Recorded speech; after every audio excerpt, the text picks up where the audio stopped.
I'm Dylan St. Clair, and this is my wife, Mary Ann St. Clair. We met in Mary Ann's hometown of Bedford. I had come to Bedford for a wedding and then was invited for a Halloween party after. I remember whenever he walked into the party had already started, and it was like all the light in the room just sucked into him because he's such a bright person. Amy and I were the ones who initially cared for him when he came to Ascension St. Vincent.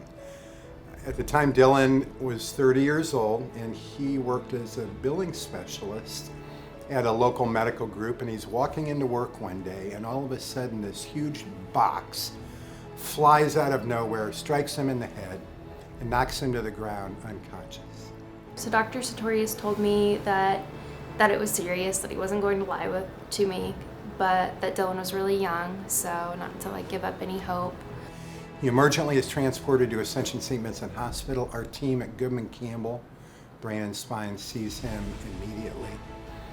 His evaluation showed a skull fracture, a large blood clot on the surface of the brain, an epidural hematoma causing pressure and squeezing of the brain contents. He also had what's known as diffuse axonal injury, where the layers of the brain slide independent of each other, causing severe damage. My team came down to the emergency room to evaluate him, and we knew that time was of the essence for us to get him to the operating room. So within the hour of him getting to the hospital, we were able to get him to the operating room, and Dr. Sartorius was able to take that blood clot off and relieve the pressure off of his brain. One of the hallmarks of our treatment as the Goodman Campbell team is personal attention not only to the patient but the family. So right after surgery, we met with Mary Ann, Dylan's wife, and the parents, and went over the entire situation so far, explained the surgery, and then started the process of preparing them for the long road ahead.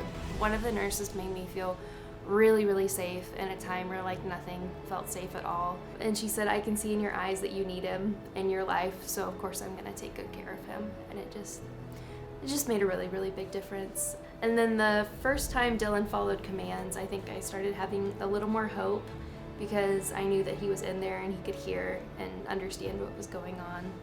In terms of inpatient and outpatient recovery, I've been working myself very hard. It's like a motivating factor of me getting better, me being my old self, because I know that if I push myself, I'm going to get better.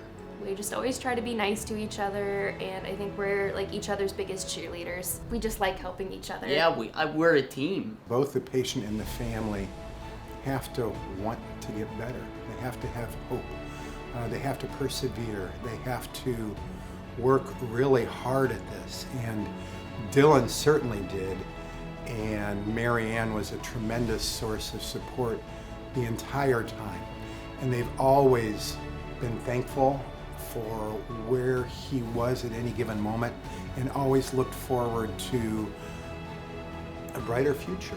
So Goodman Campbell is an amazing place to be able to work alongside my colleagues and provide excellent neurosurgical care, both inpatient and outpatient, and walk alongside the patients through their journey in the hospital and provide education and support to the patients and their family members as they go through some of the worst times of their lives.